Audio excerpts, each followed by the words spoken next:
Bonjour tout le monde et bienvenue dans Sous le mythe, le podcast qui déconstruit les mythes et la société. Et si aujourd'hui on parlait d'empire? Depuis toujours, les hommes ont cherché à construire des empires, des royaumes immenses, capables de contrôler des territoires entiers, de rassembler des millions de personnes et d'imposer leur vision du monde. À leur apogée, certains semblent invincibles. L'Empire romain domine une grande partie de l'Europe, du Moyen-Orient et de l'Afrique du Nord. Pendant plusieurs siècles, Rome est convaincue d'être au centre du monde. Plus tard, l'Empire britannique étend son influence sur tous les continents. On dit alors que le soleil ne se couche jamais sur l'Empire britannique. Et au XXe siècle, l'Union soviétique devient l'un des deux grandes puissances de la planète. Son armée, son idéologie et son influence semblent capables de rivaliser avec les États-Unis pendant des générations. Pourtant, aujourd'hui, aucun de ces empires n'existe encore. Rome a disparu. L'Empire britannique n'est plus qu'un souvenir historique. L'Union soviétique s'est effondrée en quelques mois. Alors je me suis demandé pourquoi les empires qui semblent les plus puissants finissent-ils toujours par tomber? Est-ce simplement à cause d'ennemis plus forts, de guerres perdues, ou existe-t-il un mécanisme plus profond qui condamne tous les empires à disparaître? Car lorsqu'on observe l'histoire, un phénomène étrange apparaît. Les empires ne meurent presque jamais au moment où ils sont les plus faibles. Ils commencent souvent leur déclin alors qu'ils sont encore au sommet de leur puissance, comme si leur plus grande force contenait déjà les graines de leur chute. Aujourd'hui, nous allons chercher à comprendre ce cycle. Comment naît un empire? Pourquoi grandit-il? Et surtout, pourquoi finit-il presque toujours par s'effondrer?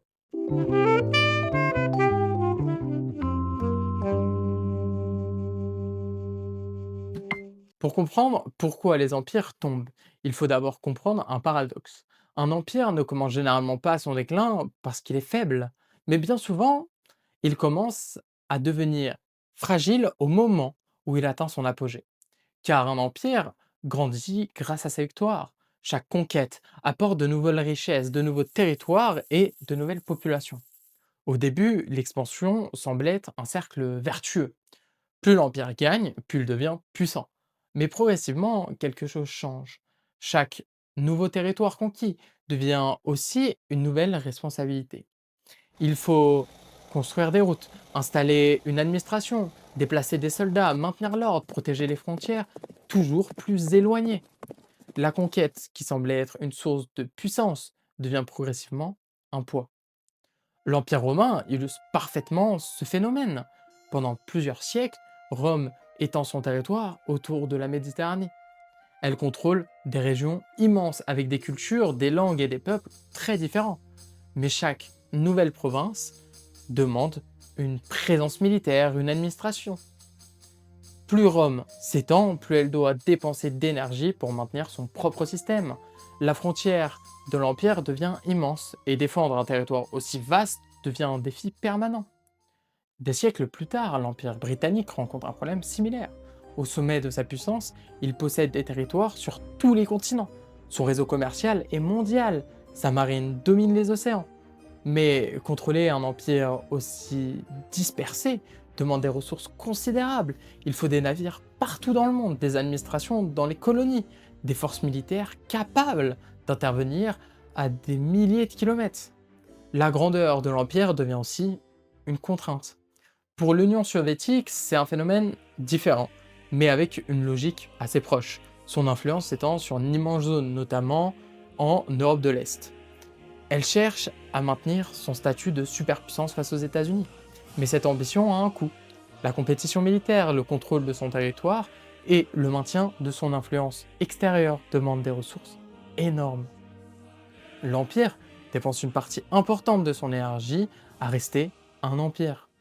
C'est un phénomène que certains historiens appellent la surexpansion impériale. L'idée est simple. Un empire peut devenir tellement grand que le coût nécessaire pour le maintenir finit par dépasser les bénéfices qu'il apporte. Au début, conquérir permet de devenir plus puissant. Mais après un certain point, conquérir davantage peut rendre l'empire plus vulnérable. C'est un peu comme une entreprise qui grandit trop rapidement. Au départ, chaque nouveau marché apporte de la croissance.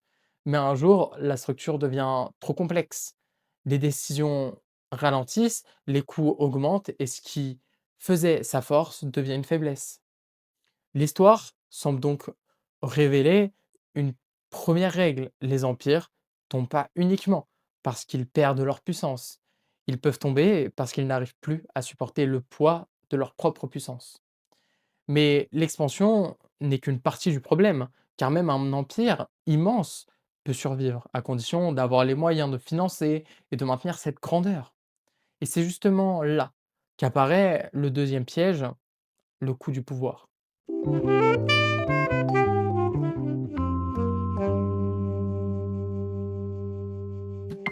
Un empire ne disparaît pas seulement parce qu'il devient trop grand. Il disparaît aussi parce que maintenir cette grandeur demande de plus en plus de ressources. Car derrière l'image de puissance et de domination se cache une réalité beaucoup plus simple. Un empire coûte cher, très cher. Pour maintenir son influence, un empire doit financer plusieurs choses. Déjà, une armée capable de défendre ses frontières, puis une administration capable de gérer tous les territoires. Et aussi, il faut des infrastructures pour relier les différentes régions. Et souvent, une flotte ou des moyens de transport capables de projeter sa puissance loin de son centre. Au début, ces investissements sont largement compensés. Les conquêtes rapportent des richesses, de nouveaux territoires, ça rapporte des ressources. Le système fonctionne, mais progressivement, l'équilibre change. Les dépenses augmentent, les bénéfices, bah là, ils diminuent. Et l'Empire commence à vivre au-dessus de ses moyens. Rome en est un excellent exemple. Pendant longtemps, les conquêtes permettent d'alimenter la puissance romaine. Les nouveaux territoires apportent des richesses, des impôts, des ressources et de la main-d'œuvre. Mais à mesure que l'expansion ralentit, le modèle devient plus difficile à maintenir. L'Empire doit continuer à financer une immense armée, mais il ne dispose plus forcément de nouvelles conquêtes capables de financer cette croissance. La machine impériale continue de tourner, mais elle devient de plus en plus lourde. Pour l'Empire britannique, la situation est bien sûr différente. Sa puissance repose en grande partie sur son commerce et sa marine. Contrôler ces océans permet de protéger ses routes commerciales et ses colonies. Mais cette domination nécessite une présence permanente partout dans le monde. Des milliers de navires, des bases militaires éloignées, des soldats déployés sur plusieurs continents. La question devient alors, combien coûte le maintien d'un empire mondial? Et surtout, est-ce que cet empire rapporte encore suffisamment pour justifier son coût? Et on a aussi l'Union soviétique. Le problème prend une autre forme de ce côté. Après la Seconde Guerre mondiale, l'URSS devient une superpuissance. Elle veut rivaliser avec les États-Unis dans tous les domaines, militaire, technologie, spatiale, idéologie. Mais cette compétition permanente demande des investissements gigantesques. La course à l'armement devient un véritable bataille économique. Produire toujours plus d'armes signifie aussi consacrer moins de ressources à d'autres secteurs de la société. Progressivement, le système devient plus difficile à maintenir. Ce phénomène nous rappelle une idée importante. La puissance n'est pas seulement une question de ce qu'un empire possède, c'est aussi une question de ce qu'il est capable de maintenir dans le temps. Un empire peut avoir la plus grande armée, le plus grand territoire, la plus grande influence, mais si le coût pour conserver cette puissance devient trop élevé, alors cette puissance devient une faiblesse. C'est un piège que l'on retrouve dans beaucoup d'empires à travers l'histoire. Au sommet de leur puissance, ils consacrent une énergie immense à protéger ce qu'ils ont déjà conquis. Ils ne cherchent pas seulement à grandir, ils cherchent à empêcher leur système de s'effondrer. Et pendant qu'ils dépensent leurs ressources à maintenir leur domination, de nouvelles difficultés apparaissent à l'intérieur même de l'empire, car un empire peut survivre à des ennemis extérieurs, mais il survit beaucoup plus difficilement lorsque ses propres fondations commencent à se fissurer. Et c'est justement le troisième grand facteur qui explique la chute des empires, la perte de cohésion interne.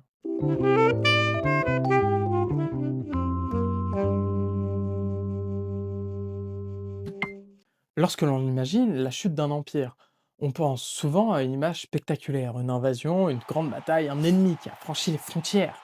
Mais dans la réalité, les empires disparaissent rarement de cette manière. Le plus souvent, l'effondrement commence bien avant, à l'intérieur.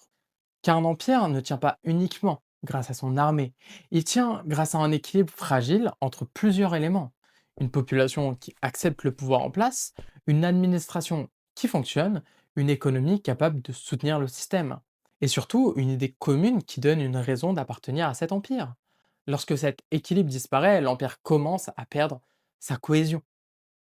L'Empire romain montre parfaitement ce phénomène. Pendant longtemps, Rome donne l'image d'une puissance parfaitement organisée. Mais progressivement, les difficultés internes s'accumulent. Le pouvoir devient stable. Les empereurs se succèdent rapidement. Les rivalités politiques et militaires fragilisent l'autorité centrale. Certains généraux deviennent plus puissants que l'empereur lui-même. L'Empire existe toujours sur la carte, mais son centre de décision devient de moins en moins capable de contrôler l'ensemble. L'Empire britannique connaît une autre forme de fracture. Pendant longtemps, l'Empire repose sur l'idée qu'il représente une puissance légitime destinée à gouverner. Mais au XXe siècle, cette vision commence à changer. Dans les colonies, de plus en plus de populations réclament leur indépendance. L'idée même d'un empire colonial devient de plus en plus difficile à défendre. Le problème n'est pas seulement militaire ou économique, c'est une question de légitimité. Un empire peut conserver des territoires par la force, mais il devient beaucoup plus fragile lorsqu'il perd la conviction qu'il a le droit de les gouverner. Bon, l'Union soviétique montre encore autre chose. Pendant plusieurs décennies, le régime impose une vision politique commune à un immense territoire. Mais avec le temps, les difficultés économiques augmentent. Le système devient de moins en moins efficace. La confiance dans les institutions diminue. Et dans plusieurs républiques soviétiques, les volontés d'indépendance apparaissent. L'empire ne disparaît pas parce qu'une armée ennemie entre dans Moscou. Il disparaît parce que le lien qui maintient l'ensemble semble se rompre. Cela révèle une règle fondamentale dans l'histoire des empires. La puissance extérieure dépend toujours de la stabilité interne.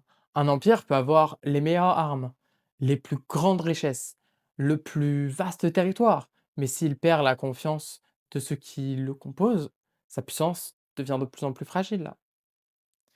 C'est d'ailleurs un phénomène que l'on retrouve dans beaucoup de civilisations. Les frontières peuvent être protégées, les ennemis peuvent être repoussés, mais il est beaucoup plus difficile de lutter contre une crise qui vient de l'intérieur. Car un empire ne disparaît pas seulement lorsqu'on perd une bataille, il disparaît lorsque suffisamment de personnes cessent de croire en un système qu'il maintient. Mais il reste un dernier élément essentiel, car derrière chaque empire, il n'y a pas seulement une armée ou une administration, il y a aussi une histoire que l'empire raconte sur lui-même, une vision de son rôle dans le monde, une promesse d'avenir, et lorsque cette histoire cesse de convaincre, même l'empire le plus puissant peut commencer à s'effondrer.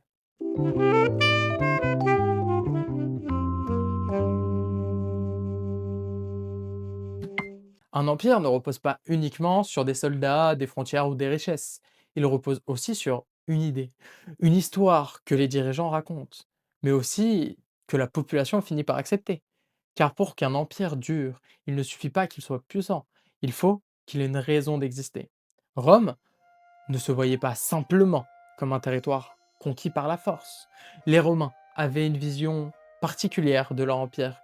Ils pensaient apporter l'ordre, le droit et la civilisation. Être intégré à Rome, ce n'est pas seulement appartenir à un ensemble politique. C'était rejoindre une culture, un modèle de société. Cette idée a longtemps participé à la solidité de l'Empire. Mais lorsque les crises se multiplient, lorsque le pouvoir perd de son efficacité et que les populations ne voient plus de bénéfices du système, le récit perd progressivement de sa force. L'Empire britannique repose lui aussi sur une vision particulière. Pendant longtemps, il se présente comme un empire apportant le commerce, les infrastructures et la modernité. Mais au fil du XXe siècle, cette vision est de plus en plus contestée. Les peuples colonisés développent leur propre récit, celui de l'indépendance, celui de la souveraineté, celui du droit à choisir leur propre avenir. Le problème de l'Empire britannique n'est donc pas seulement de contrôler ses territoires, c'est qu'il devient de plus en plus difficile de convaincre que cette domination est légitime. L'Union soviétique, elle, repose sur une autre promesse, celle de construire une société nouvelle, un modèle présenté comme l'avenir face au capitalisme occidental. Pendant des décennies, cette idée donne une direction commune à l'Empire soviétique. Mais lorsque les difficultés économiques apparaissent, lorsque les citoyens commencent à douter de la promesse initiale, l'idéologie perd son pouvoir de rassemblement. Et un système qui repose fortement sur une croyance devient fragile lorsque cette croyance disparaît. Cela nous emmène à une idée essentielle.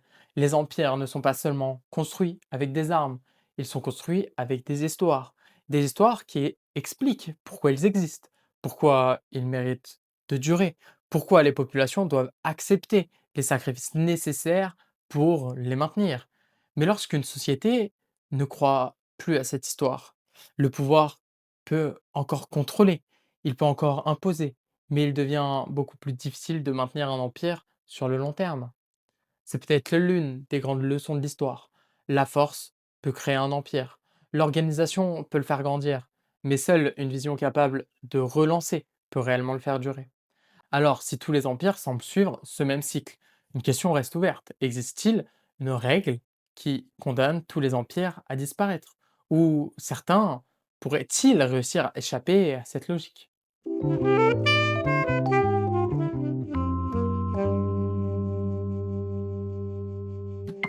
Après avoir observé la chute de Rome, de l'Empire britannique et de l'Union soviétique, une question apparaît.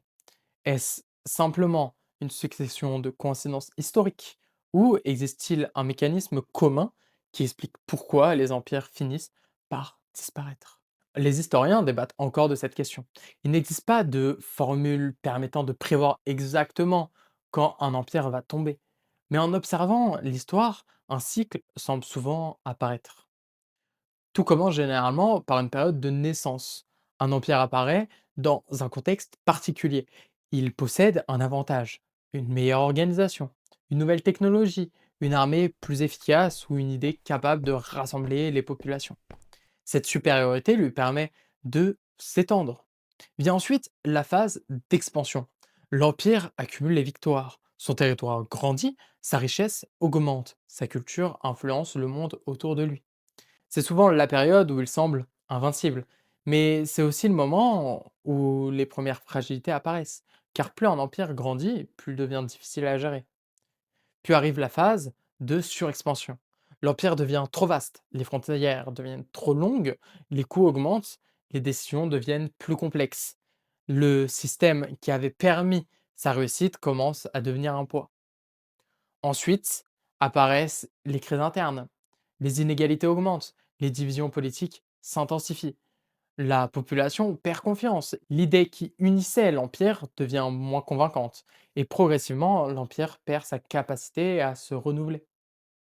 Et enfin arrive le déclin. Parfois brutal, parfois très lent, mais presque toujours un nouvel équilibre finit par apparaître.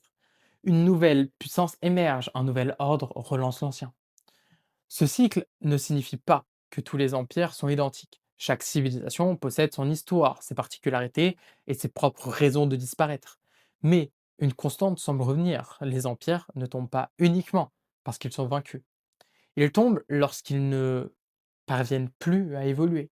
Et c'est peut-être le véritable paradoxe des empires. Ce qui les rend puissants au départ, leur organisation, leur ambition, leur volonté d'expansion, peut devenir avec le temps ce qui provoque leur chute.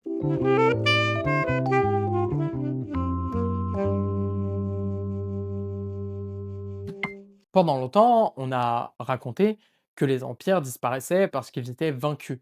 Un ennemi plus puissant arrivait, une bataille est perdue, une capitale tombe, et l'histoire se termine. Mais lorsque l'on regarde plus attentivement, la réalité est beaucoup plus complexe. Les empires meurent rarement d'un seul événement. Ils disparaissent après une longue accumulation de fragilité. Une expansion devenue trop importante, des coûts impossibles à maintenir, une société qui perd sa cohésion, une idée qui ne rassemble plus. Rome n'a pas disparu simplement parce que des peuples étrangers ont franchi ses frontières. L'Empire britannique n'a pas disparu parce qu'il a perdu une guerre. L'Union soviétique ne s'est pas effondrée parce qu'une armée ennemie a envahi son territoire. Dans chaque cas, l'Empire portait déjà en lui les causes de sa transformation. Peut-être que la plus grande faiblesse d'un empire n'est donc pas son ennemi extérieur, mais peut-être que son plus grand danger est de devenir incapable de changer.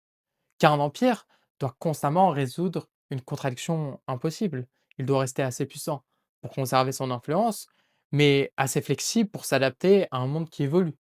Et l'histoire semble montrer qu'à un certain moment, beaucoup finissent par échouer à cet équilibre. Alors, la question n'est peut-être pas pourquoi tous les empires finissent-ils par tomber. La vraie question serait plutôt combien de temps un empire peut-il rester assez puissant pour accepter qu'il doit changer. Car depuis des milliers d'années, les noms changent, les frontières changent, les idéologies changent. Mais le cycle, lui, semble toujours revenir. Un empire naît, il grandit, il domine, puis un jour, il devient une partie de l'histoire. Merci à tous d'avoir écouté cet épisode. Si l'épisode t'a plu, tu peux le partager, en parler autour de toi ou simplement continuer à t'interroger. Je voudrais remercier Burner Sunday pour la musique. Vous pouvez le retrouver en description de l'épisode comme toutes les informations sur le podcast. Des bisous.